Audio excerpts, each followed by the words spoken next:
One of the common concerns I get when I recommend eating a more plant heavy diet or I talk about plant based diets is the cost. So, yes, absolutely, plant based diets can be expensive, like any diet can be expensive, but actually, when you're eating plant based foods, the basics actually is much less expensive than eating an omnivore diet. So let me give you a few tips. So for those who do not know, I'm Dr.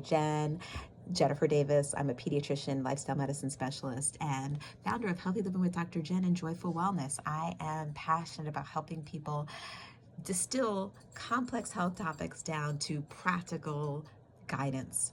So,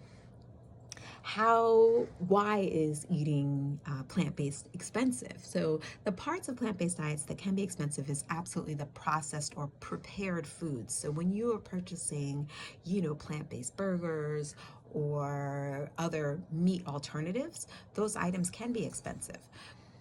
But the beauty of it is when you're looking at the healthiest way of consuming foods, the healthiest plant-based diets, they actually are the least expensive because you focus on whole unprocessed foods. So think about it. We're talking about rice, we're talking about beans, we're talking about oatmeal, we're talking about maybe some herbs and spices. All of those things are easily either in your cabinet already or can be very inexpensive. And you can make the most flavorful foods from these simple ingredients. That's one of the things I love.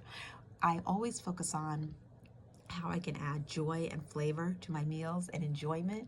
And definitely plant-based foods give you that option and give it to you very inexpensively. So let me give you a few tips. So yes, absolutely focusing on basics, on those basic pantry staples, beans and rice and whole grains in the form of rice. Again, as I mentioned, it could be farro, it can be cornmeal, oatmeal. All of these simple grains, those form the basis of your basic meals. The other thing is beans.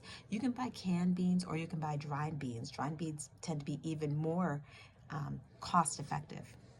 But I understand sometimes we don't always have the time, although I can talk about prepping in another video.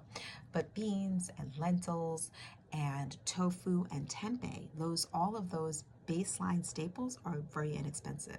Let's talk about fruits and vegetables. So the best way to save money on fruits and vegetables is to shop in season. So shopping the things that are available now locally and maybe from the local farmers market.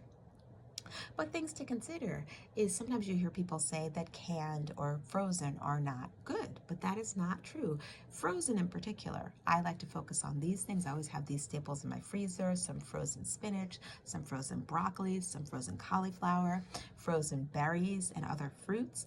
And these things, when they're picked, they're picked fresh. So they actually tend to be fresher than the things that you get in the grocery store that may have traveled from far away. The other staples that I always like to have around are potatoes, onions, garlic. All of these staples, these are the basis of how you build your meals, and they are really inexpensive.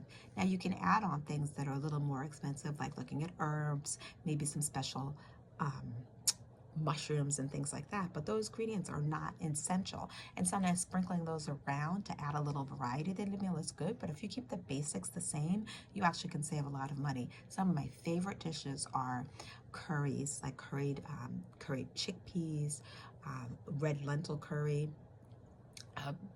Typical meal is a stir-fried tofu or stir-fried veggies. All of these things are flavorful, they're enjoyable, they're colorful, and they're inexpensive. So I hope this helps.